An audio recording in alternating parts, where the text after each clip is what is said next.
Сарапшылардың пайымдауынша, Қазақстанда қолға алынған импорт алмастыру саясаты өндіріс саласын әртараптандырып, жаңа кәсіпорындардың дамуына жол ашады. Ел экономикасына оң әсер ететін үрдісті бүгіннен ақ байқау қиын емес. Отандық өндіріс ошақтары бұрын Қазақстанда шығарылмаған тауар түрлерін өңдеуді игеріп жатыр. Мәселен, Ертіс өңіріндегі күйдірілген мұнай коксын шығаратын зауыт осыдан 1 жыл бұрын іске қосылды.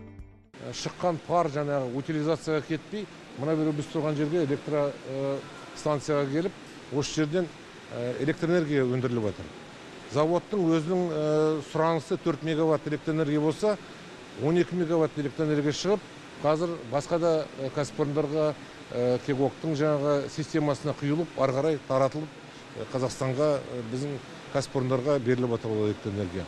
Жылдық қуаты 205 мың тонна коксты өндіруге жетеді. Шикізатқа жергілікті мұнай химия зауытының қалдықтарын пайдаланады. Кәсіпорын өніміне Қытай мен Ресейдің алюминий өндіретін ірі зауыттары зор қызығушылық танытып отыр. Күйдірілген кокс шығаратын зауыттың толық жобалық қуаттылыққа көшуі ел экономикасын еселей түсетіні сөзсіз.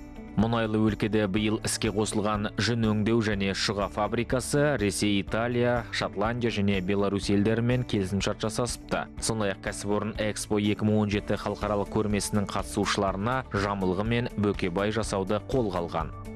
Қарасай ауданында жақында 2 зауыт ашылды. Бірі шыны ыдыстар зауыты. Кәсіпорын айына 300 мың дана шыны ыдыс шығарады. Жаңадан ашылса да, Ресей мен Молдовадан тапсырыс алып үлгерген. Ал жылыжай құрылысына арналған темір бұйымдарын жасайтын екінші зауытты іске асыру үшін жеке инвесторлар 2 миллиард теңге көлемінде қаржы жұмсаған.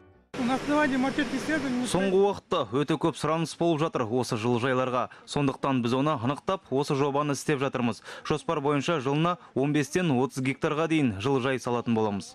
Алдағы жылы облыста 3 гектар жерге жылыжай салынбақ. Оның құрылысына қажетті бұйымдар осы жерде жасалатын болады.